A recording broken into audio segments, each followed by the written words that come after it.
Aleluia, glória a Deus.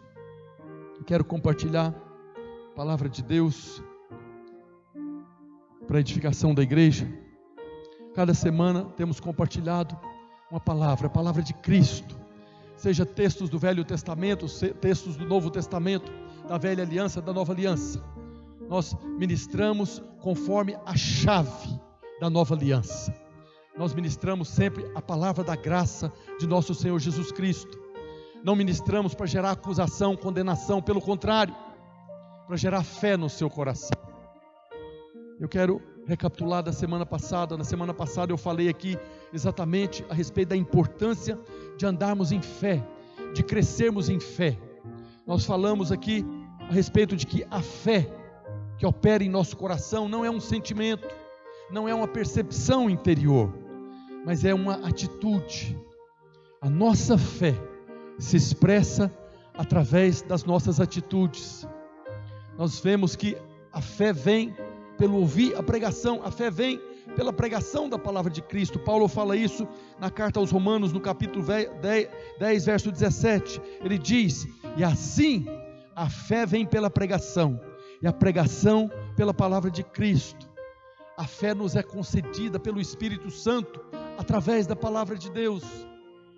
Nós sabemos que tudo que Deus faz, Ele faz pela palavra e pelo Espírito. Quando a palavra é ministrada, quando nós lemos a palavra de Deus, o Espírito Santo opera e gera fé no nosso coração. A fé nos é dada pela graça de Deus. É pela graça de Deus que nós cremos. Não há mérito nenhum em nós termos fé, não há mérito nenhum por nós cremos na verdade da palavra de Deus, porque essa fé nos foi concedida de graça. Ninguém é melhor do que ninguém porque crê. Ninguém é melhor do que ninguém porque crê mais ou crê menos, simplesmente porque a graça nos é concedida de graça, a fé nos é concedida de graça. Nós vemos Tiago falando na sua carta. Tiago, no capítulo 2, ele fala a respeito de obras. Ele está falando de fé, mas ele associa a fé com obras. Em Tiago, capítulo 2, no verso 14, ele diz: meus irmãos, qual é o proveito se alguém disser que tem fé, mas não tiver obras? Depois ele fala no verso 17 do mesmo capítulo 2: assim também a fé, se não tiver obras, por si só é morta. Verso 19: crês tu que Deus é um só, fazes bem. Até os demônios creem e tremem. Tiago está questionando a fé de algumas pessoas. Não, eu creio, eu tenho fé. Ele está falando, essa fé sem obras até o diabo tem. Até o diabo crê que Deus existe, e crê mais do que qualquer um de nós, que ele teve a experiência. Depois ele fala na carta, no capítulo 2, verso 26, porque assim como o corpo sem espírito é morto, assim também a fé sem obras é morta. O que Tiago está falando aqui é que a sua fé só se torna operante quando se tem atitude de fé. As obras que Tiago está falando aqui são as obras da fé. Ele não está falando que ninguém é salvo por obras. Nós sabemos que nós somos salvos pela graça mediante a fé, mas ele está falando que essa fé vai, depois que ela encheu o nosso coração, produzir uma atitude, uma obra. A partir do momento que eu creio, a partir do momento que eu recebi fé da parte do Espírito Santo que operou pela palavra, então eu devo agora ter uma atitude diante da fé que me foi concedida de graça. A fé requer uma atitude, requer uma resposta. Nós vemos Paulo falando na carta aos Efésios, no capítulo 2, verso 8, falando da salvação. Efésios capítulo 2, verso 8: porque pela graça sois salvos mediante a fé. Isto não vem de vós, é dom de Deus, não de obras, para que ninguém se glorie. Paulo está falando aqui que nós somos salvos pela graça mediante a fé. Agora o próprio Paulo também fala na carta aos Romanos, no capítulo 10, verso 9. Ele diz: se com a tua boca confessares Jesus como Senhor, e no seu coração crê que Deus o ressuscitou dentre os mortos, será salvo. porque com o coração se crê para a justiça, e com a boca se confessa a respeito da salvação. Paulo fala aqui aos Efésios: pela graça somos salvos. Mas nós interpretamos aqui, entendemos agora, que a salvação não vem apenas pelo crer. Além de crer, precisamos ter uma atitude, abrir a nossa boca e confessar. É disso que Tiago está falando, que uma fé sem obras é morta. Alguém que ouviu a palavra da salvação e fala: eu creio, mas se ele não abrir a boca para falar que eu creio e confessar que crê, não é salvo. Não somos salvos apenas pelo crer. Nós vemos isso num dos evangelhos. Há um momento que o evangelho diz, o evangelista diz ali, aquele que escreveu o evangelho, que muitos fariseus creram no Senhor Jesus, mas não o confessaram, porque preferiram a glória dos homens do que a glória de Deus. Eles creram no Senhor Jesus, mas não foram salvos, porque não confessaram. Então a fé requer uma resposta, uma atitude. A fé vai produzir uma obra, obras da fé. Nós somos salvos pela graça mediante a fé. Paulo fala aos Efésios: para as boas obras. Ele diz: pois somos feitura dele, criados em Cristo Jesus para as boas obras, as quais Deus de antemão preparou para que andássemos nela. Que obras que está falando aqui? Nós somos feituras dele, feituras de Deus, criado em Cristo Jesus para as boas obras. Que obras são essas? Obras da fé. A fé vai produzir obras. A diferença que existe entre as pessoas não é o tamanho da fé que elas têm, mas são as atitudes que ela tem a partir do momento que recebem fé no coração. Nós falamos semana passada a respeito de algumas atitudes, de alguns atos que expressam a nossa fé. Como eu já falei aqui hoje, orar é um ato de fé. Quando eu oro, eu estou praticando uma ação em resposta à fé que eu recebi pela graça de Deus, a fé pela palavra de Deus. Nós vemos Jesus falando do Sermão do Monte, lá no Evangelho de Mateus, capítulo 7, a partir do verso 7.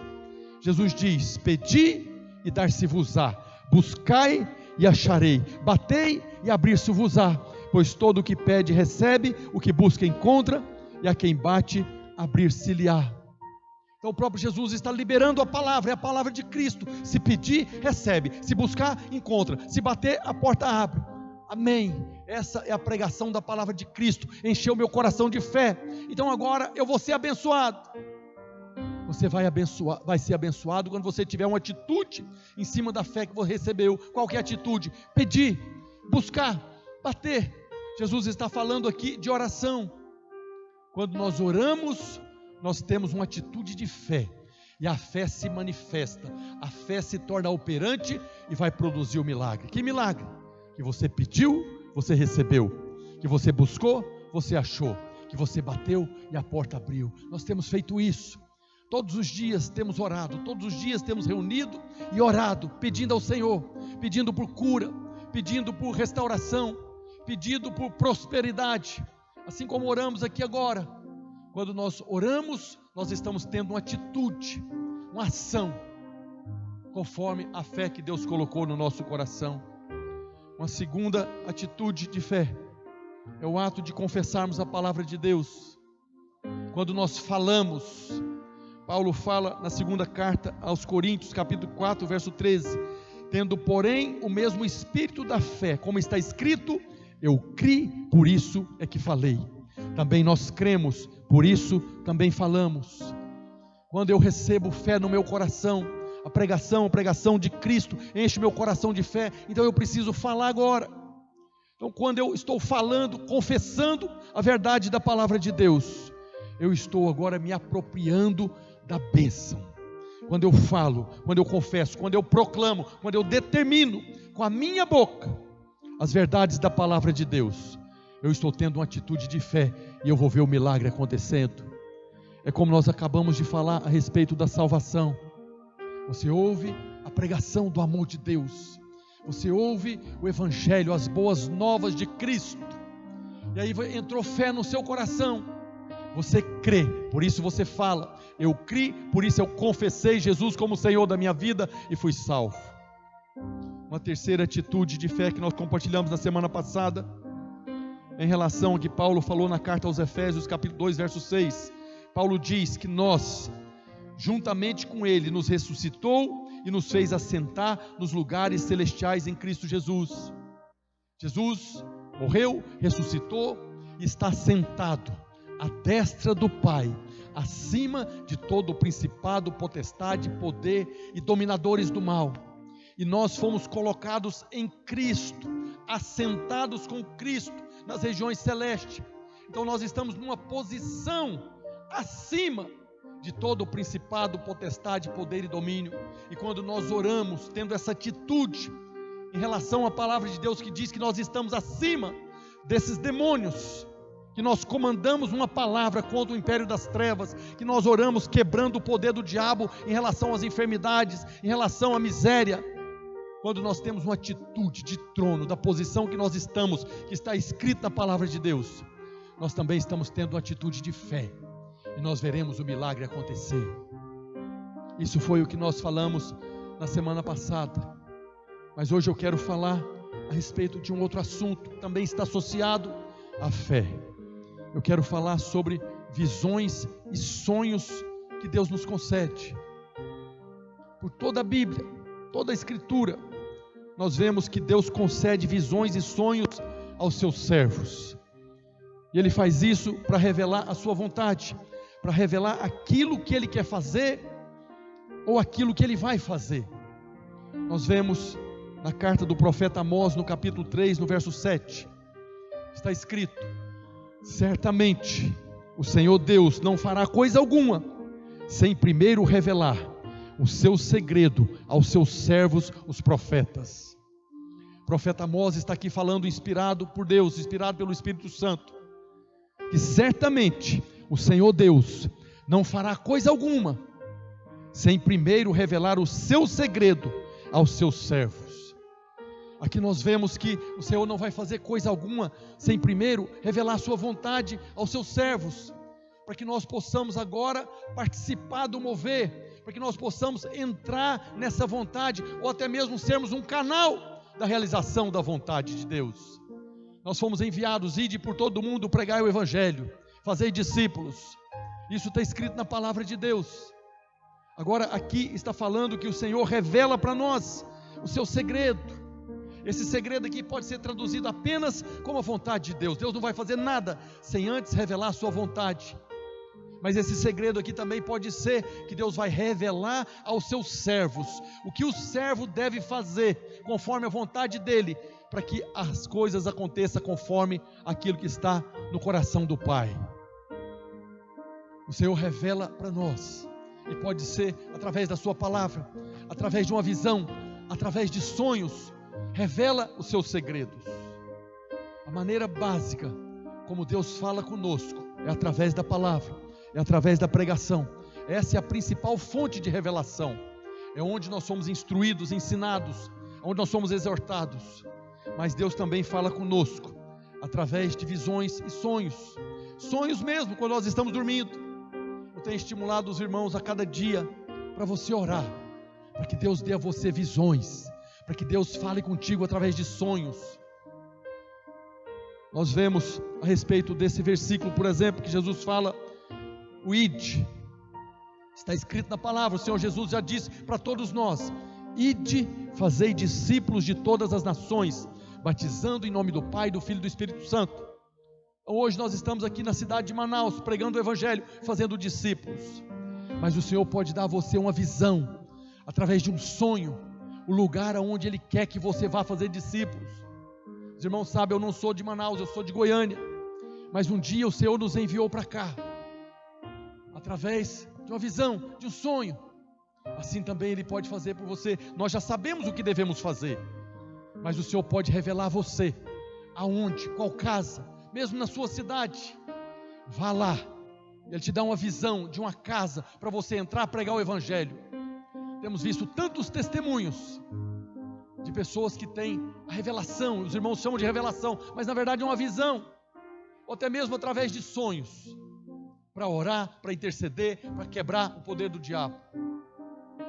Essas visões e sonhos nunca contradirão a palavra de Deus. O Senhor fala conosco através da palavra. A palavra é a nossa base de fé e de vida, de regra de vida. Mas o Senhor fala conosco através de sonhos. Nós vemos isso na vida do próprio Jesus. Jesus, o verbo encarnado, o verbo que se fez carne. Nós vemos lá no Evangelho de João, capítulo 5, a partir do verso 19, está escrito: então lhes falou Jesus: em verdade vos digo que o Filho nada pode fazer de si mesmo, senão somente aquilo que vi fazer o Pai, senão somente aquilo que ele vê o Pai fazendo, porque tudo o que este fizer, o Filho também semelhantemente o faz, porque o Pai ama o Filho e lhe mostra tudo o que faz, e maiores obras do que esta lhe mostrará, para que vos maravilheis. O próprio ministério de Jesus, ele está falando aqui, que ele só faz aquilo que ele vê o Pai fazendo. Jesus está falando, o Pai me dá uma visão daquilo que ele está fazendo, e eu só faço aquilo que eu vejo o Pai fazendo. Jesus caminhava, exercendo o seu ministério, sendo conduzido por visões. Nós vemos lá também, no caso de José, aquele que é o marido de Maria. Nós vemos quando se levantou, quando surgiu a questão que Maria ficou grávida, o anjo falou com ele através de sonhos. O anjo deu clareza para ele a respeito daquele que estava no ventre de Maria. Depois o anjo falou com ele através de sonhos para ele fugir para o Egito. O Senhor fala conosco também. Jesus só fazia, como ele disse, aquilo que via o Pai fazendo. O Pai mostrava, dava visão ao Filho, para que ele realizasse as suas obras. Jesus era o homem. Jesus 100% Deus, 100% homem. Aqui na terra ele não julgou por usurpação o ser igual a Deus. Ele assumiu a forma de homem. E ele via, tinha visões daquilo que o Pai fazia e queria que ele fizesse. Por isso que tem algumas coisas que nós às vezes ficamos com a pulga atrás da orelha. Por exemplo, tem aquela passagem lá no tanque de Betesda. Jesus chegou ali em Jerusalém, tinha o tanque de Betesda, e tinha muitos enfermos, uma multidão de enfermos, esperando o anjo mexer a água. Jesus chegou ali e curou um homem. Isso está escrito no Evangelho de João, no capítulo 5. João capítulo 5, a partir do verso 1. Passadas estas coisas, havia uma festa dos judeus, e Jesus subiu para Jerusalém. Ora, existe ali junto à porta das ovelhas um tanque, chamado em hebraico Betesda, o qual tem 5 pavilhões. Nestes jazia uma multidão de enfermos, cegos, coxos, paralíticos, esperando que se movesse a água. Porquanto um anjo descia em certo tempo, agitando-a, e o primeiro que entrava no tanque, uma vez agitada a água, sarava de qualquer doença que tivesse. Estava ali um homem, enfermo, havia 38 anos. Jesus, vendo-o deitado e sabendo que estava assim há muito tempo, perguntou-lhe: queres ser curado? Respondeu-lhe o enfermo: Senhor, não tenho ninguém que me ponha no tanque quando a água é agitada, pois enquanto eu vou, desce outro antes de mim. Então lhe disse Jesus: levanta-te, toma o teu leito e anda. Imediatamente o homem se viu curado e, tomando o leito, pôs-se a andar. E aquele dia era sábado. Por que Jesus não falou a mesma coisa para aquela multidão de paralíticos, coxos, cegos? Por que Jesus curou apenas esse homem? Eu creio que ele fez conforme viu o Pai fazendo. O Pai revelou para ele: é esse que vai ser curado. Assim como o Pai queria que fosse curado aquele homem, Jesus viu e fez como o Pai fez. Deus deu a ele a visão para curar apenas aquele homem. E porque ele curou aquele homem, no dia de sábado, os fariseus procuravam matá-lo. Está escrito depois lá em João 5,16: e os judeus perseguiam Jesus porque fazia estas coisas no sábado. Mas ele lhes disse: meu Pai trabalha até agora, e eu trabalho também. Aqui eu creio que Jesus está falando para eles: assim como meu Pai está trabalhando, eu também estou trabalhando. Essa obra é obra do meu Pai. Eu vi o meu Pai fazendo, e assim também eu fiz. Agora, nós nem sempre compreendemos as coisas, nem sempre temos resposta para tudo, nós não sabemos o porquê de muitas coisas. As pessoas podem questionar: Jesus já estava ali, por que não curou aquela multidão? Estavam todos ali, era só ele falar: toma seu leito e anda. O cego enxerga, o surdo ouça. Mas ele simplesmente curou aquele homem. Infelizmente, algumas pessoas, no afã de consolar a pessoa que perdeu um ente querido, ele fala: foi feita a vontade de Deus. Tem coisas que nós não temos explicação, tem coisas que nós vamos saber na glória. Lá na glória, um dia talvez nós possamos compreender por que naquele dia, no tanque de Betesda, o Senhor não curou toda aquela multidão. Em outros lugares o Senhor curou todos os enfermos, mas ali o Senhor curou apenas um. Não há resposta. Por que não curou os outros? Sabemos que a vontade do Pai foi curar aquele, mas nós não sabemos por que os outros não foram curados. Hoje, diante dessa situação que nós estamos vivendo, a maioria das pessoas que são acometidas dessa enfermidade do Covid, a grande maioria, são curadas, são restauradas, mas alguns não são, alguns perecem. Dizem aí, uma estatística mundial, que no mundo todo, apenas 0,3% das pessoas que pegam essa enfermidade perecem, morrem. Só 0,3%. De cada 1.000 pessoas que fica doente com essa enfermidade, apenas 3 morrem. Qual que é a explicação? Não tem explicação, não sabemos por quê. Homens de Deus morrem, ímpios morrem. Temos visto muitos homens de Deus perecendo com essa enfermidade. Nós não devemos questionar aquilo que não conhecemos. A nossa parte, como filhos de Deus, como aqueles que têm autoridade no nome de Jesus, é fazer conforme a vontade de Deus. Nós oramos por todos e glorificamos a Deus por todos, por aqueles que são curados e por aqueles também que não são curados. Naquela oportunidade, Jesus curou apenas um homem e seguiu o seu caminho, não ficou questionando. Mas nós vemos em toda a Bíblia que Deus usa essa linguagem. Sonhos e visões é uma linguagem que Deus usa por toda a Bíblia. Se por toda a Bíblia o Senhor usa essa linguagem de sonhos e visões, é porque hoje também Ele pode te dar uma visão, pode te dar um sonho. E diante dessas visões e sonhos, nós precisamos também ter uma atitude de fé. Quando temos uma visão da parte de Deus, ou quando temos um sonho da parte de Deus, e temos a convicção que não é contrária à palavra de Deus, nós devemos também ter uma atitude de fé.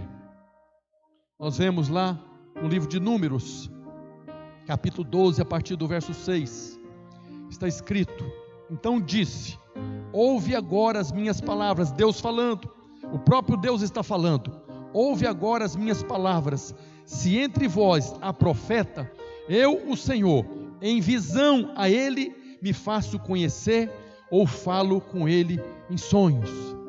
O próprio Deus está falando aqui, que Ele fala através de sonhos e visões. Essa passagem aqui, Deus está falando com Miriam e Arão, quando Miriam e Arão se rebelaram contra Moisés, e Deus chamou eles ali na tenda da congregação, e está falando para eles: eu escolhi Moisés, Moisés é o profeta que eu escolhi, e aquele que eu escolhi, eu falo com ele, através de visões e através de sonhos.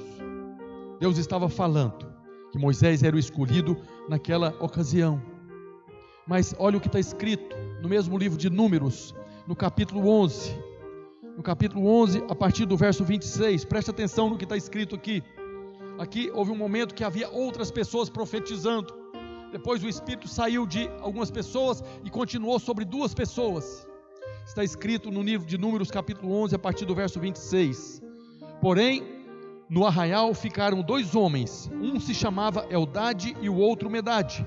Repousou sobre eles o Espírito, porquanto estavam entre os inscritos, ainda que não saíram à tenda, e profetizavam no arraial. Então correu um moço e o anunciou a Moisés, e disse: Eldade e Medade profetizam no arraial. Josué, filho de Num, servidor de Moisés, um dos seus escolhidos, respondeu e disse: Moisés, meu senhor, proíbe. Porém Moisés lhe disse: tens tu ciúmes de mim? Tomara todo o povo do Senhor fosse profeta, que o Senhor lhes desse o seu espírito. Depois Moisés se recolheu ao arraial. Aqui Deus falou para Miriam e Arão que Moisés era o profeta escolhido, mas um pouco antes Deus havia levantado 10 homens para profetizar. Deus deu visão, falou com eles através de sonhos, e eles estavam profetizando. Depois que esses 10 homens saíram, continuou 2 que tinham o Espírito do Senhor sobre eles, e eles estavam profetizando, e alguém correu para Moisés e falou: tem 2 homens profetizando ali. E Josué, o grande Josué, discípulo de Moisés, falou: Moisés, proíbe eles, não deixa não. E Moisés falou: quem dera se todo o povo do Senhor pudesse profetizar. Quem dera, tomara o povo do Senhor fosse profeta, que o Senhor lhes desse o seu Espírito. Está aí no verso 29. O Senhor deu hoje o seu Espírito. Todos nós recebemos o Espírito do Senhor. Todos nós podemos receber visões e sonhos da parte de Deus e profetizar. Deus falou para Miriam e Arão: onde houver um profeta, eu falo com eles através de sonhos e através de visões. E Moisés está falando aqui que todo o povo poderia receber o Espírito do Senhor e profetizar também. Hoje, todo o povo de Deus recebeu o Espírito do Senhor. Todos nós estamos habilitados a receber da parte do Senhor, do nosso Deus, visões e sonhos para podermos edificar a igreja. Ele pode nos fazer conhecer a sua vontade através de visões e sonhos. Nós estamos vivendo dias maus, um tempo difícil. Nós falamos na semana passada. E em tempos difíceis, tempos de guerra, como esse que nós estamos vivendo, Deus pode falar com seus servos através de visões e sonhos. Nós vemos isso lá em Gênesis 14. Em Gênesis 14 é uma passagem que fala de uma grande guerra que houve ali. Houve 2 alianças. 5 reis se uniram do lado para guerrear contra a outra aliança de 4 reis. Esses 4 reis venceram essa batalha. Dentre os 5 reis estava o rei de Sodoma e o rei de Gomorra. E quando os 4 reis venceram aquela batalha, levou tudo, roubou tudo, pegou tudo como despojos, inclusive Ló, que morava em Sodoma. Ló, o sobrinho de Abrão. Nessa época Ló morava em Sodoma, e no meio dessa batalha ele foi levado prisioneiro, foi levado cativo juntamente com tudo que ele tinha. E alguém saiu do meio dessa guerra, correu e anunciou a Abraão. Falou: Abrão, seu sobrinho Ló foi levado cativo, junto com toda a sua família e todos os seus bens. Foi nessa hora que Abrão se levantou, pegou os 318 valentes, os homens mais preparados, e foram combater os 4 reis, aqueles 4 reis que venceram os 5 reis. Abrão pegou 318 homens e foram lá para recuperar, e venceram. Está escrito lá no livro do Gênesis. Abrão foi lá e libertou a Ló. E depois que Abrão libertou a Ló, libertou também os outros 5 reis, inclusive de Sodoma e de Gomorra. Aí apareceu para Abrão Melquisedeque. Melquisedeque é um tipo de Cristo. Isso está escrito em Gênesis 14, a partir do verso 18. Melquisedeque, rei de Salém, trouxe a Abrão pão e vinho. Melquisedeque era sacerdote do Deus Altíssimo. Abençoou ele Abrão e disse: bendito seja Abrão pelo Deus Altíssimo, que possui os céus e a terra. E bendito seja o Deus Altíssimo, que entregou os teus adversários, os 4 reis, nas tuas mãos. E de tudo lhe deu Abrão o dízimo. Abrão, junto com os 318, foi lá, venceu aqueles 4 reis, os seus exércitos, tomou tudo de volta. Melquisedeque chegou e falou para ele: bendito seja Abraão pelo Deus Altíssimo, que entregou nas tuas mãos os seus inimigos. E partilhou com Abrão os elementos da ceia, o pão e o vinho, o pão e o cálice. Nós sabemos que o pão e o cálice apontam para o corpo do Senhor Jesus, que foi partido na cruz, e o sangue do Senhor Jesus, que foi derramado. E Melquisedeque é um tipo de Cristo. Ele apareceu ali e desapareceu. Podemos compreender que o próprio Cristo apareceu ali, revelando a Abraão a obra que ele estava realizando. E Abraão, em resposta àquilo que recebeu de Melquisedeque, de tudo que ele havia reconquistado, deu os dízimos.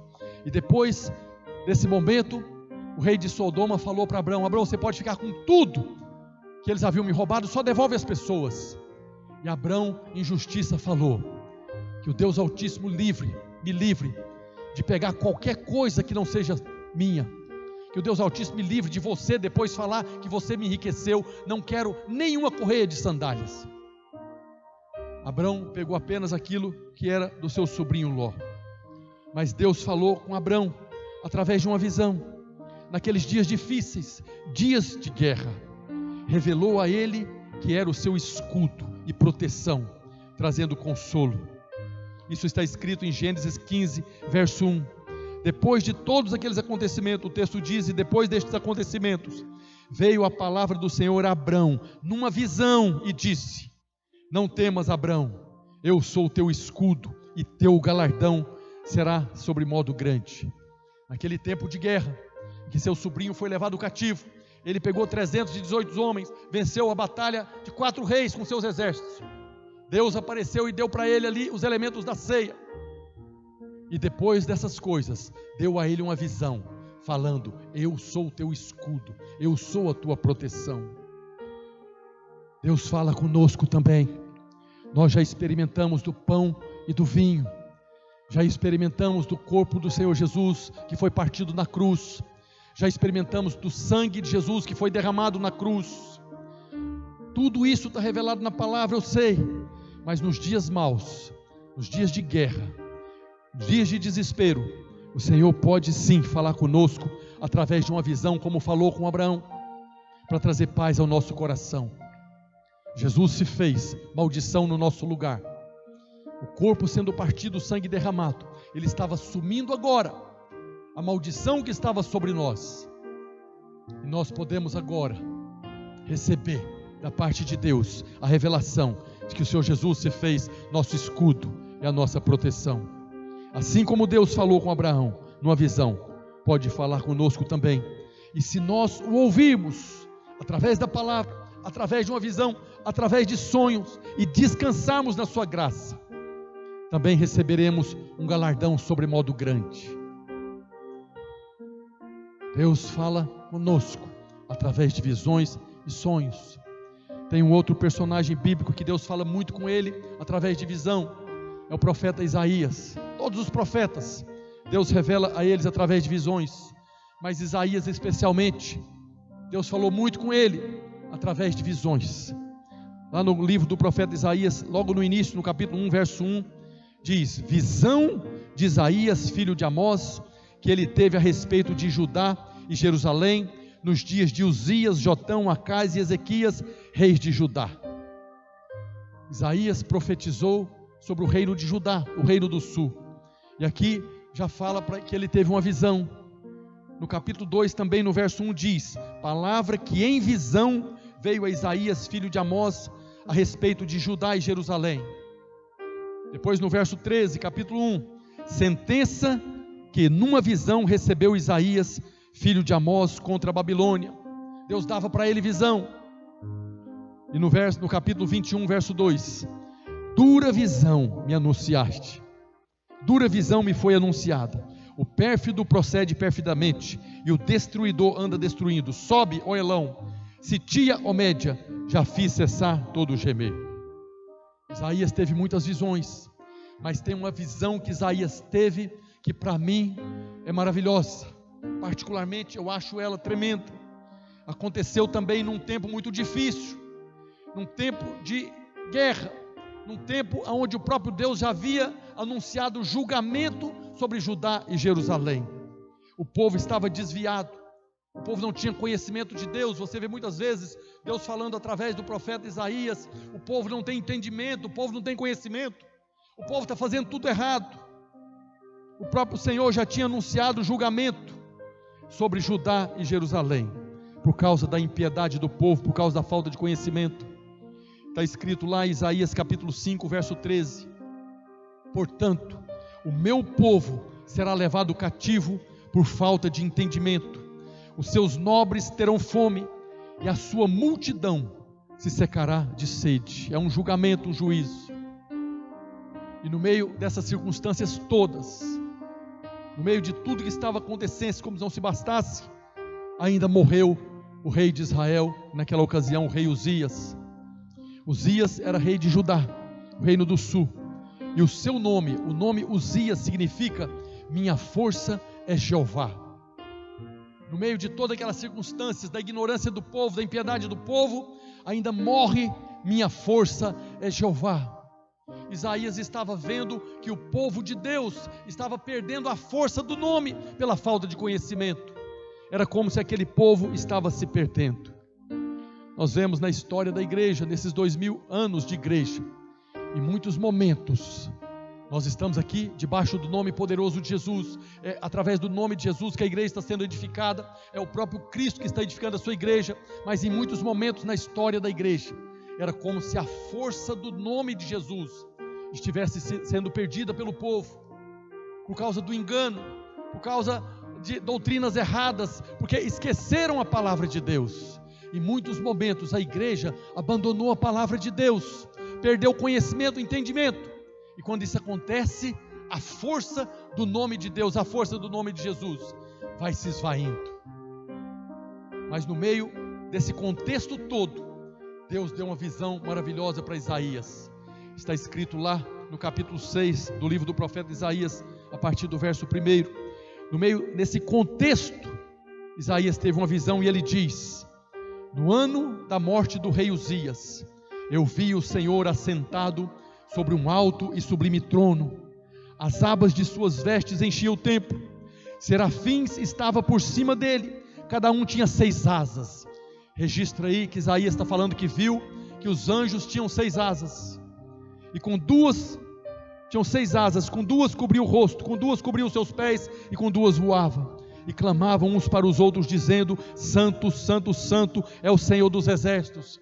Registra aí o que os anjos estão falando: Santo, Santo, Santo é o Senhor dos exércitos. E ele continua: toda a terra está cheia da sua glória, as bases do limiar se moveram à voz do que clamava, e a casa encheu de fumaça. Isaías teve a visão do trono de Deus. Ele viu o Senhor assentado num trono, e havia anjos voando sobre o Senhor, proclamando: Santo, Santo, Santo é o Senhor dos exércitos.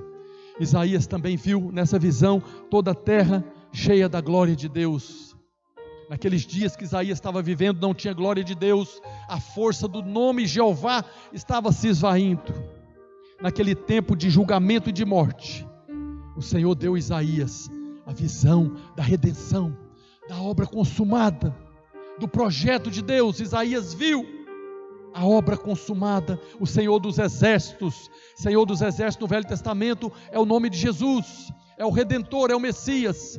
Ele viu o Senhor dos exércitos assentado. Para mim, essa visão que Isaías teve é a mesma visão que o apóstolo João teve, que está registrado em Apocalipse capítulo 4, capítulo 5. Acompanha comigo algumas partes da visão que João teve. Em Apocalipse capítulo 4, verso 8, está escrito: e os 4 seres viventes, tendo cada um deles respectivamente 6 asas, assim como Isaías viu, João viu que os seres viventes são anjos. Esses seres viventes são anjos que estavam ali diante do trono. 6 asas, estão cheios de olhos ao redor e por dentro, não tem descanso nem de dia nem de noite, proclamando o quê? Santo, Santo, Santo é o Senhor Deus, o Todo-Poderoso, aquele que era, que é e que há de vir. A mesma proclamação que Isaías viu, os anjos proclamando: Santo, Santo, Santo, aqui João também teve a mesma visão. Depois Isaías capítulo 5, verso 4, João dizendo, Isaías não, Apocalipse capítulo 5, verso 4, e eu chorava muito, porque ninguém foi achado digno de abrir o livro, nem mesmo de olhar para ele. Todavia um dos anciãos me disse: não chores, eis que o leão da tribo de Judá, a raiz de Davi, venceu para abrir o livro e os seus selos. Judá era onde Isaías estava profetizando.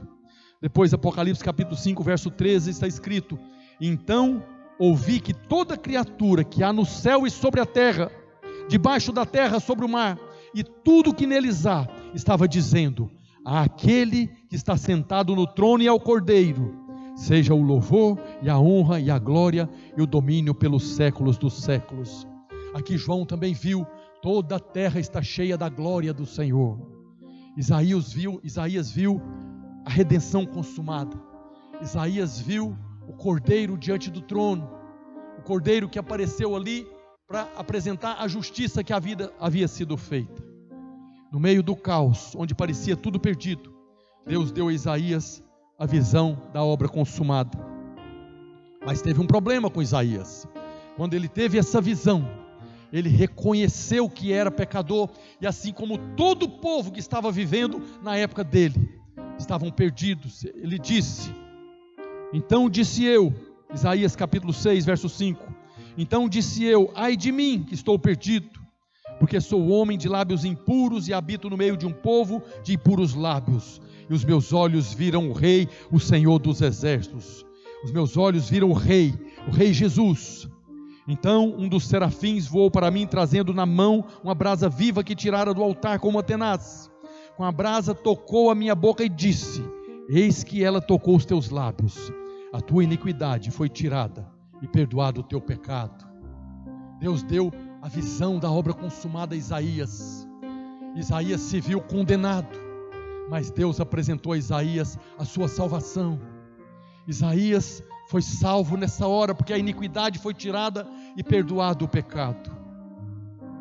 Todos os profetas falam do Messias, todos os profetas falam do Cristo, mas essa visão transformou Isaías no que é chamado profeta messiânico. Ninguém no Velho Testamento falou tanto de Jesus e com tanta clareza como o profeta Isaías falou, por causa de uma visão. O próprio livro do profeta Isaías é considerado aí pelos teólogos como o Evangelho do Velho Testamento.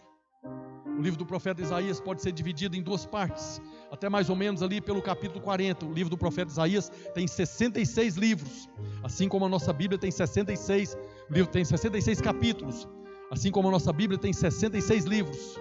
E a partir do capítulo 40, Isaías começa a falar agora do renovo, começa a falar de Jesus.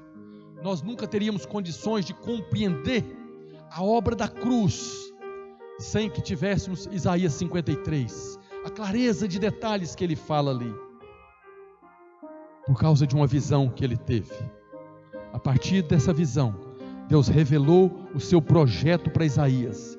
Deus mostrou a obra que ele estava realizando e que precisava de alguém para falar no seu nome. Continua o texto de Isaías capítulo 6, verso 8. Depois disto, ouvi a voz do Senhor que dizia: a quem enviarei? E quem há de ir por nós? Isaías disse: eis-me aqui, envia-me a mim. Então disse Deus: vai e diz a esse povo. Isaías teve a visão da obra consumada. Deus purificou Isaías. E agora Deus falou: a quem enviarei? Eu preciso de alguém para falar no meu nome. Isaías se colocou: eis-me aqui, me usa. E Deus falou para ele: vai e diz.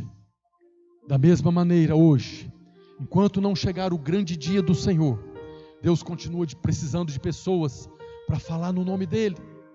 O Senhor continua fazendo discípulos de todas as nações para falar no nome de Jesus, para anunciar as boas novas. Nós conhecemos pela palavra de Deus a visão de Isaías, conhecemos a visão que Deus deu aos profetas e até mesmo aquilo que Jesus viu da parte do Pai.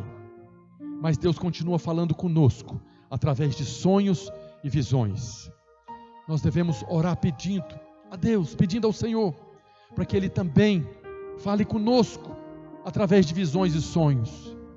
Nós estamos agora, como o nosso banner aqui, no primeiro ano do 4º ciclo profético. Estamos vivendo um novo tempo, e precisamos conhecer a vontade do Senhor para esse novo ciclo que começou agora. E nós começamos esse ciclo no meio de uma guerra, no meio de uma pandemia, uma tribulação mundial.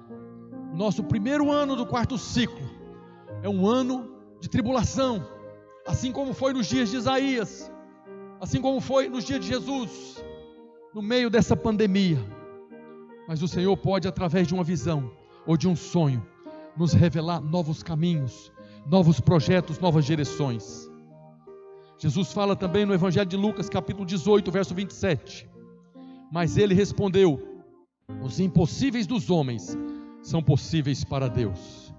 Para Deus não há impossível. Mesmo que para nós não sabemos como que vamos fazer, nós precisamos conhecer a vontade do Senhor para nós, nesse tempo de guerra. Quero convidar você a nós orarmos para que o Deus do impossível possa revelar para nós, através de visões, através de sonhos, através da sua palavra, nos dando direção para esse novo ciclo que nós estamos vivendo. Vamos orar ao Senhor. Pai, no nome de Jesus, nós te agradecemos, ó Deus, pela tua palavra que nos revela que o Senhor abre os olhos do seu povo, fala conosco através de visões, através de sonhos. E eu oro hoje, Senhor, para que o Senhor venha revelar a nós a tua vontade, o teu querer, aquilo que o Senhor está para fazer nesse novo ciclo sobre nós da Igreja Videira Manaus, sobre a vinha. Que o Senhor venha revelar a nós, através de visão, através de um sonho. Ó Deus, eu oro para que cada um dos irmãos que estão agora conectados conosco, cada uma dessas pessoas que tem aí passado pelas suas dificuldades nesse tempo de guerra, no meio dessa pandemia, eu oro para que o Senhor fale conosco, através de uma visão, através de um sonho.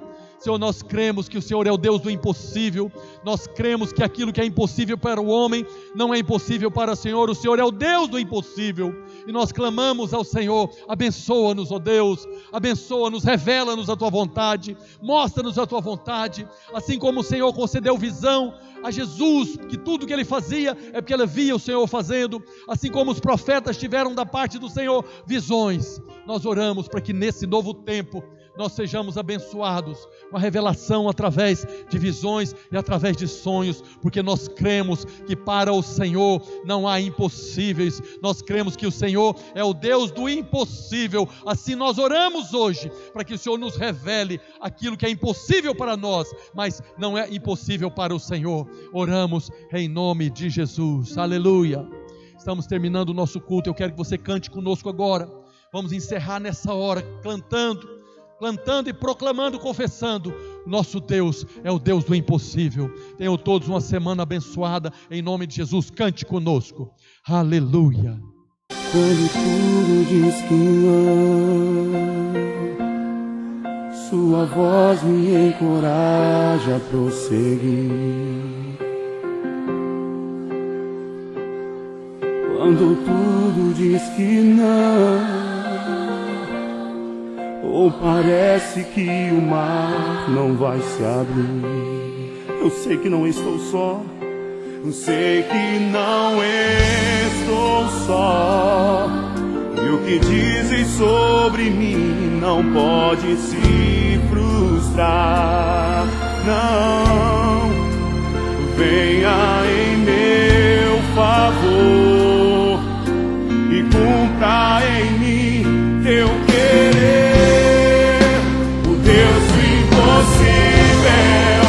Não desistiu de mim, sua destra me sustenta e me faz prevalecer.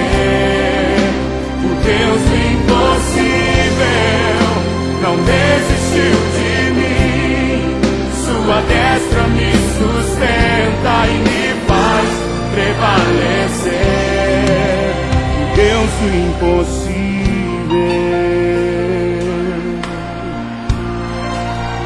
Deus do impossível.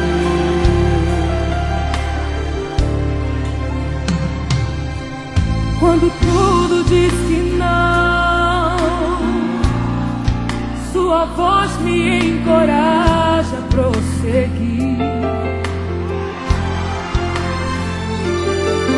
Quando tudo diz que não, ou parece que o mar não vai se abrir. Cante! Eu sei que não estou só, e o que dizem sobre mim não pode se frustrar. Venha em meu favor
O Deus do impossível, que me faz prevalecer. O Deus somente do Tu és o Deus do impossível, Senhor. Oh, aleluia. Deus do impossível. Somente Tu és o Deus do impossível, Senhor. E não há outro além de Ti. Que não desiste de um filho seu. O Deus do impossível.